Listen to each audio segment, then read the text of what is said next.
Okay, hello there. It is Thursday, December 2nd, 2021. And yet again, we got to call out NY1 because, again, they're ignoring the crime that matters to us yet again. Uh, you're going to have to believe me when I am going to say this right now. Um, I was watching Governor Hochul's morning briefing on COVID today, and I will admit that they did briefly bring it up on the air before they went right back to Mornings on One, the pre-taped version with Pat Kiernan. But, this TV station, time and time again, it's the same thing. They don't care. They just don't. They're supposed to cover what matters to New York City, and they just don't. And we're all just sick and tired of it. I mean, look at this. There was an armed standoff earlier today at the United Nations. There's nothing about it on the homepage. Nothing. Meanwhile, we go to AM New York's homepage. Look at this. They actually have something on the homepage. In fact, on the homepage tonight, you know what they also have? Joyride on a school bus in Brooklyn. So, Channel 7 kind of didn't cover this one not much tonight, but they did a great job covering this story in Brooklyn, because this was a very scary story. And, where was NY1? Again, nowhere to be found. Nowhere to be found. Because we're NY1, and we just do not care. We just don't. Okay? And we're really sick and tired of it. Okay, so here we go. We're going to get right to it. Armed standoff at United Nations comes to a peaceful end as a man carrying a shotgun was seen today at the United Nations. So, we're going to use this as my thumbnail tonight, because obviously this is what goes on with NY1. They claim they want to follow up on a story, but they didn't even want to bother sending a reporter to cover this. I mean, and they do mention that this was an emotionally disturbed person, and he looks elderly. Alright, so here we go. So apparently that's the shotgun. Now from that angle you can't tell, but this was the shotgun, and the SWAT team was called in. So this was literally First Avenue and East 42nd Street. In fact, I know that bus stop very well. It's literally right in front of the UN. Let's look it up.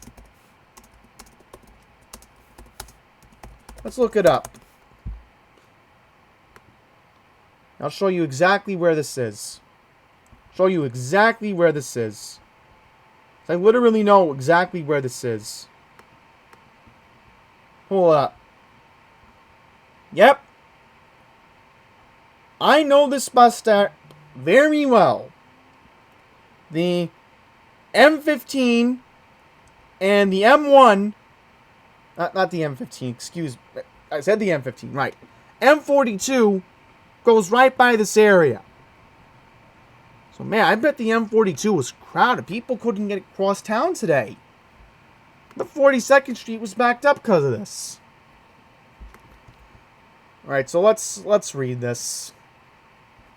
So apparently this person wasn't even from New York.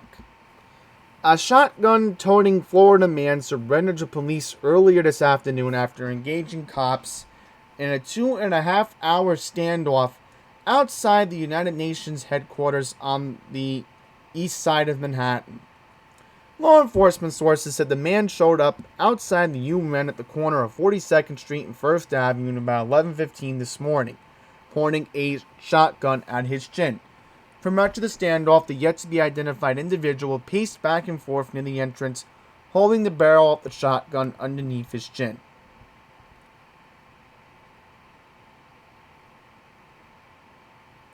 Situation prompted a massive police response to the area with nearby streets closed off to traffic. The United Nations building was briefly put on lockdown.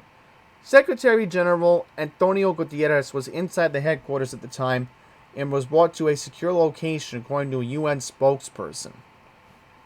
Just after 1 p.m. Thursday, the gunman produced a pile of documents and apparently demanded that they would be delivered to the United Nations. The content within the documents is yet unknown. So, this maniac goes in front of federal building, and yet this is what happens here. After police retrieved the documents and handed them over to personnel within the headquarters, the man surrendered without further incident at about 1:40 p.m. The gunman was handcuffed and escorted into a waiting ambulance, most likely headed to a local hospital for a psychiatric evaluation. So, they probably took him to Bellevue. I mean, you're already on the east side. So there you go. Very scary for these cops today. I mean, I'm sure they felt very scared. Okay, so during a press conference, First Deputy Police Commissioner Benjamin Tucker said the suspect made it evident that he decided to have the aforementioned documents delivered to the multinational building. However, all officials would not state the exact contents, other than the partly consisting of the medical documents. So, there you go. I mean, a very scary situation. There's no question about it, you know. And this is what we have to deal with. That, you know, again, NY1 is just not going to cover. They just refuse to cover this. So it says here the man came from Florida with a shotgun containing 1 buckshot. Originally from Florida, he came to New York City yesterday and was checked into the Millennium Hotel. Okay, so at least the good thing is that the bomb squad was sent to the hotel to make sure that there was nothing suspicious. So the man was deemed emotionally disturbed. So, wonder how they were able to negotiate him in handcuffs. I guess we may never know, but still, I mean, this guy was literally outside of the building. Okay, a very scary thought.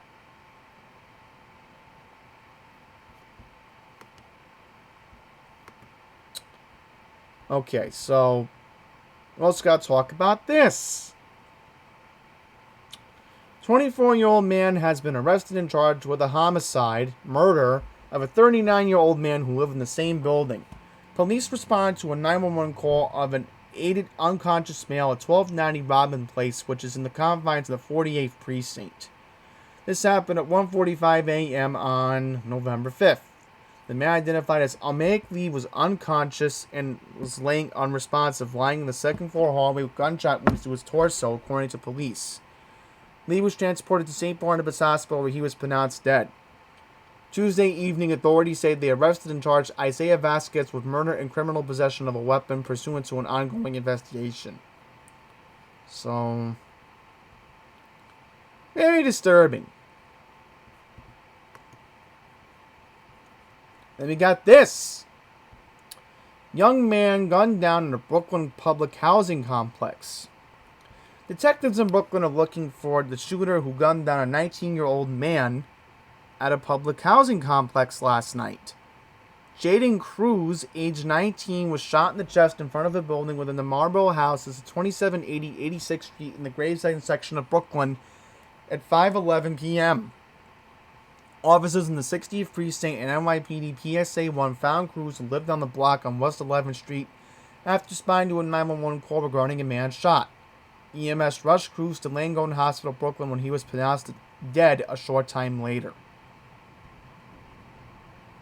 So, there is no description of a suspect, ongoing investigation, no arrest. So, obviously, again, NY1 ignores major news. That's what we are at Spectrum. We just don't want to cover the news that matters to everyone. And then, we gotta talk about this, because this is just something you cannot make up. Someone decides to take a school bus in Brooklyn on a joyride. This is something you put in the "you cannot make this stuff up" department. I mean, clearly obvious again what New York One is catering to. They're not catering to the news that matters to us. So let's read this. Police received a report of a stolen school bus on the Brooklyn side of the Interborough Parkway just before 2 p.m. on... the Brooklyn paper made an epic fail. You gotta be kidding me. Who wrote this? Megan McGorrick. Well, Megan, you made a bad typo.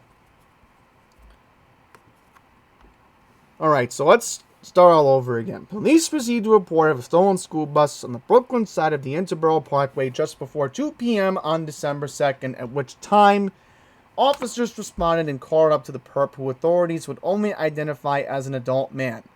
When officers attempted to make an arrest, cops said the suspect allegedly resisted and fled onto the Interborough Parkway heading into Queens. The culprit then turned around and made his way back into Brooklyn, where he struck multiple vehicles, beginning with one outside of 1738 East New York Avenue. He also entered into a homeless shelter at the corner of Junius Street and Atlantic Avenue. A worker at Roadway Collision Experts said, "This was absolutely insane. He was like a madman. The cops were trying to stop him. They dragged a woman out of a car as he hit a row of cars." Oh, look at that. The suspect was finally apprehended near the intersection of Georgia and Jamaica Avenues and was taken into custody at the 75th Precinct. A total of 7 cars were struck, as well as 1 police car. 1 person and 1 other police officer were transported to an area hospital with minor injuries. There were no children on the bus at the time of the heist. And now we're going to talk about the ongoing battle of anti-Asian hate crimes. What do we have over here, you may be wondering? Woman told police man hit her with a bike made anti-Asian slurs while on a subway platform. Channel 7 did a good job covering this, so where is New York 1? Nowhere to be found. As usual. The NYPD Hate Crimes Task Force is investigating after a woman reported that a man hit her with a bicycle and then made anti-Asian slurs. By the way, I actually did more research into this story. The victim is actually Korean. Yeah. I got an insider who was researching this woman. I'm not going to say who this person was. This person of mine got back to me, did a background check, and this woman is Korean. So, very disturbing. Very, very, very disturbing that this, is this is the way it's become now. It's been like this since the pandemic started. Everybody knows my viewpoint. China still should have gotten economic sanctions. We still should be making our own medical equipment in the United States, but that doesn't give you the right to attack someone based on race, That's just not right.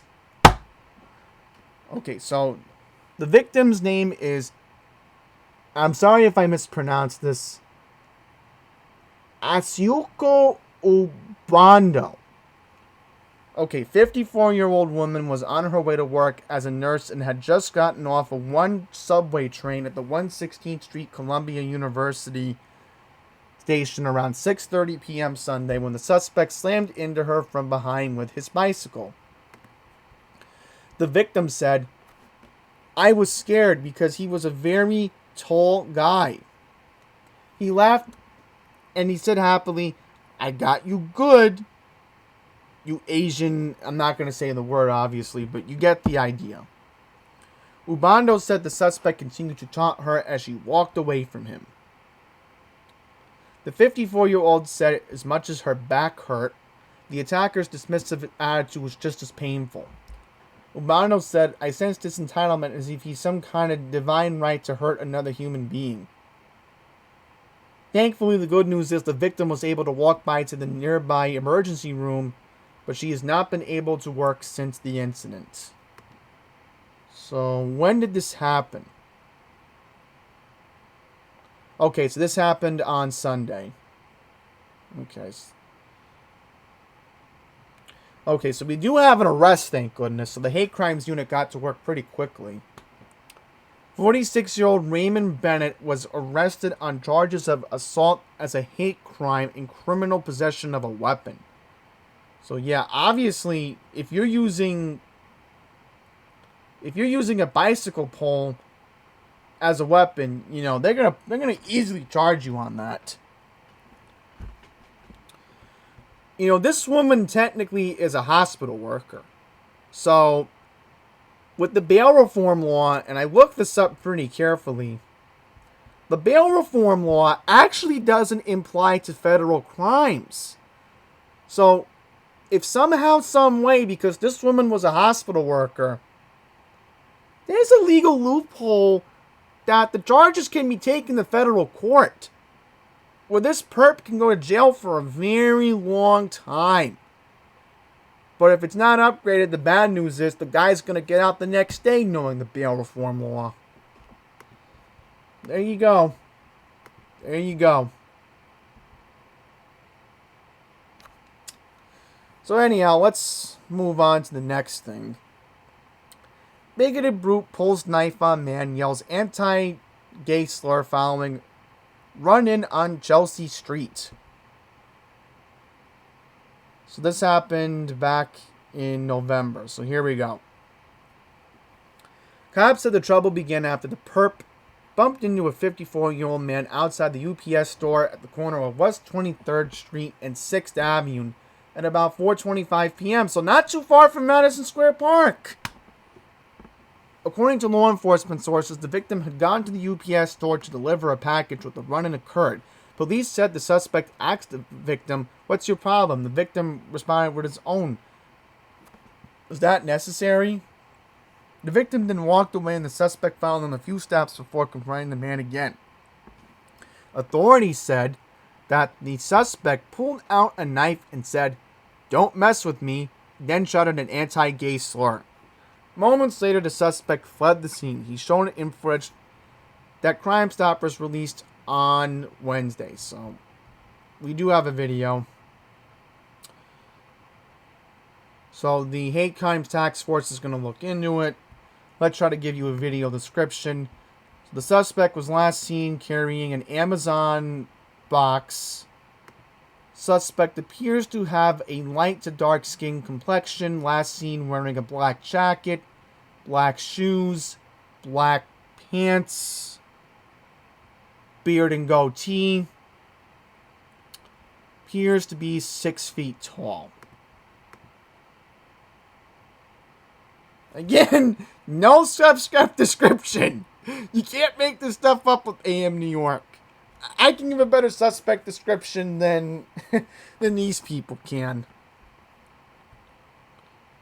Speaking of crime, we actually have some news about Mr. New Yorkers Love Me. Let's get into that. That's actually crime news. New York won't actually cover that. I'll give them credit because it involves our former governor. And what's the news that broke earlier this evening? The federal government is launching a probe into Cuomo's sexual harassment case.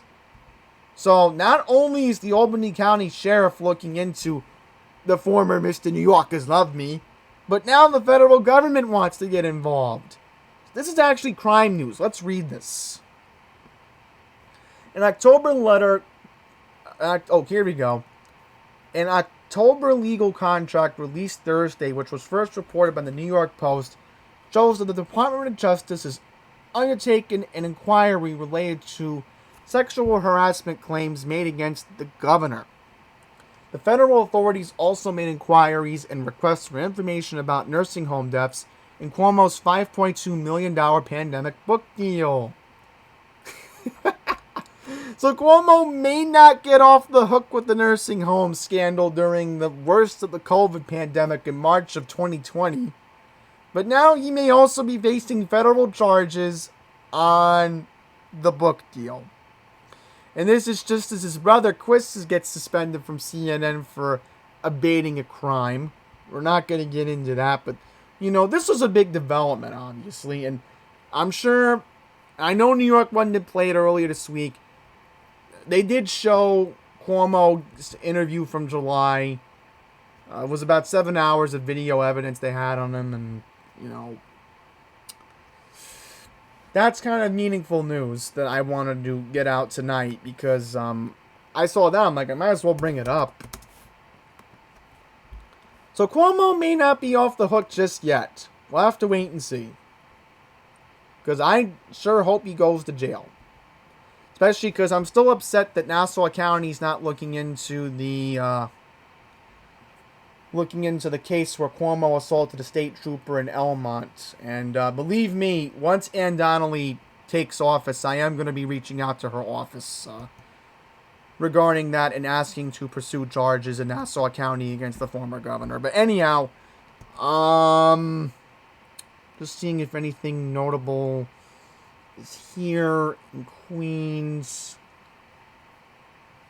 Yeah, more incidents in Floral Park.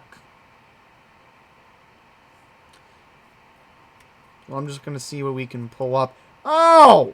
Oh, here's something. How come I didn't see anything on the Queens Courier about this? Yeah, I was looking for this. Here we go. Armed bank robbery in Kew Gardens. Police reported bank robbery. Well, wait a minute. Let's see what the address is. 97-41 Queens Boulevard. Okay, let me look this up. This by Union Turnpike? No, okay. This is by the mall. Okay. This is Rego Park. This time, the usual suspect, male, white, took off with over several thousands of dollars. The suspect displayed the weapon. Teller complied. Ongoing investigation. Suspect was last seen in a white Nissan Sentra. So, I know Citizen App was all over this earlier today, but nothing from New York 1, nothing from the lamestream channels about it. In fact, let's see if there's anything about it. Look. Okay. Bank robbery. Queens.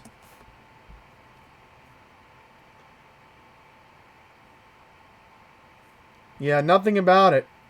Nope. Only gonna hear about it from Laura. Ooh. Why aren't I surprised? Look at this. Home in Glen Oaks operated like a hotel. Let's read this one. So here we go. 105 Precinct was called after reports of assaults, including sexual private dwelling, happened last night, 7:15 p.m. at 79-15255th Street. The action resulted in multiple arrests and injuries after drugs and alcohol rampage inside the house. Reported the home was being rented by the owner. So, the home had an occupancy of more than 10 people, with different tenants living on a daily basis like an Airbnb. Drugs were found inside, so that's disturbing. The owner apparently lives in Long Island, where he bought the house at an auction after the previous owner was busted for drugs. So, there you go. Pine Power LI talks about how, you have all these illegal housing units converted into multi-tenants. Well, now it's in Queens. Why aren't I surprised? Because that's what happens in our state. No? Like, let me look up the address. I just want to take a look into it. Honestly, somebody else deserves to, somebody else who knows how to actually take care of a home deserves to actually live in this. They were responsible. They would know what to do.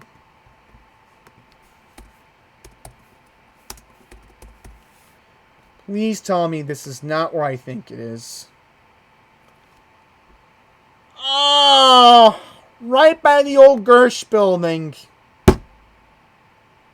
Are you kidding me? I am going to give credit when credit's due. Thank goodness Gersh Academy moved to Long Island when it did. Because I'm going to give Mr. Gersh all the credit in the world for moving out to West Hempstead. Because this is happening in Glen Oaks? Are you kidding me? Literally. The old Gersh building was 254 National 4 Union Turnpike. The Melrose Jewish Center. Again, you cannot make this stuff up. And then you have MS 172 nearby. Frank Patterson School Campus is nearby. PS 115's nearby. There's another Catholic school in the area on Union Turnpike. I think it's St. Agnes. I forget the name of it at the moment. And right by Long Island Jewish. So, again, very alarming. Very alarming that this is happening in Glen Oaks. But again, it's all part of the plan. All part of the plan to, if you can't get in Park Slope, sorry, you're not going to live in New York City. I don't want to move to Park Slope. You think I want to deal with a bunch of preppy people in Park Slope? No! Because again, it's taken care of because that's where de Blasio's from. And it's probably going to get taken care of knowing that, knowing Eric Adams is likely going to end up moving to Park Slope. He might do so. Then look at this. Off-duty cop robbed in Richmond Hill. Police report an off-duty cop was robbed in South Richmond Hill. Liberty Avenue, 131st Street, 2:45 p.m. Suspect male Hispanic took off in a white BMW with Pennsylvania temporary tags west towards Liberty Avenue. Police said the suspect was wearing black puffy coat and ponytail. Again, disturbing to say the least. Very disturbing. And this is all happening on our watch. Okay, there's one more.